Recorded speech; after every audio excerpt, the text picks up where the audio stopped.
Sur la plage au bord du lac de Galilée, c'est là que je m'arrête à la fin de ma journée de pêche.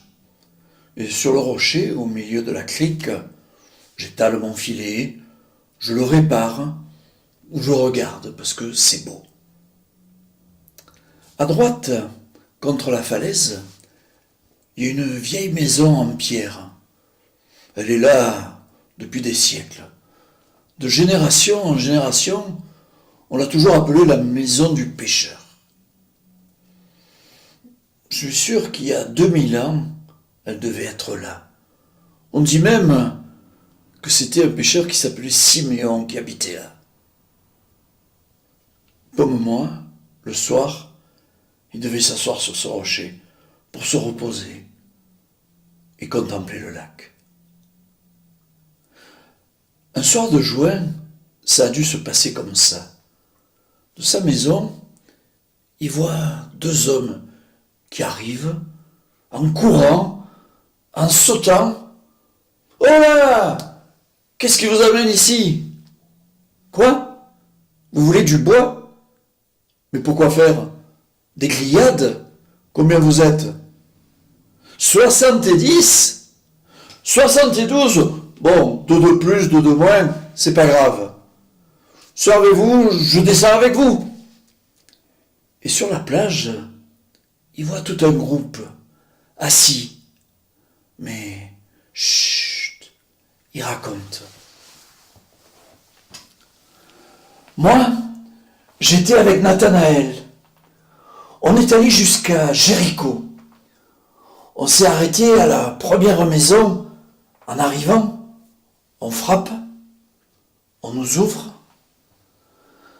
C'est possible de passer la nuit chez vous ce soir? Pas de problème.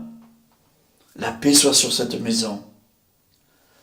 En entrant dans la maison, au fond, dans la pièce, on voit une femme alitée. Son mari nous dit qu'elle est clouée au lit depuis 3 jours, avec une forte fièvre. Nathanaël s'approche, lui prend la main. « Le royaume de Dieu s'est approché de vous. Au nom de Jésus, sois guéri. » Et là, il voit cette femme se lever, sourire.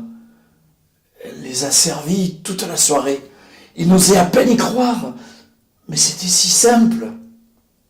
Un autre se lève. Nous, on est allé jusqu'à Capernaum. Devant la synagogue, on voit un paralytique couché, là, par terre, sur le sol. On s'approche. Le royaume de Dieu s'est approché de vous. On pose nos mains sur lui. Au nom de Jésus-Christ, lève-toi et marche. Et il le fait. Et il court. Moi, c'était pendant la nuit.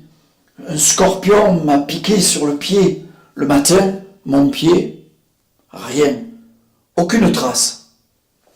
Et puis, un troisième groupe. Un quatrième groupe. Tous racontent ce qu'ils ont vécu pendant la semaine. 2 heures ça a duré. 2 heures. Siméon, lui, regardait Jésus.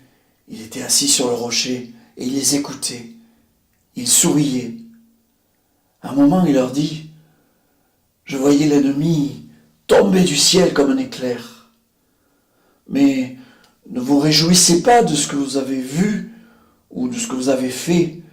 Réjouissez-vous plutôt de ce que vos noms sont inscrits dans le livre de vie. » Puis il prie, « Père, je te remercie d'avoir révélé ces choses aux simples et aux petits, et de les avoir cachées aux sages et aux intelligents. » À la fin de la soirée, je suis sûr qu'ils ont dû chanter ce vieux refrain.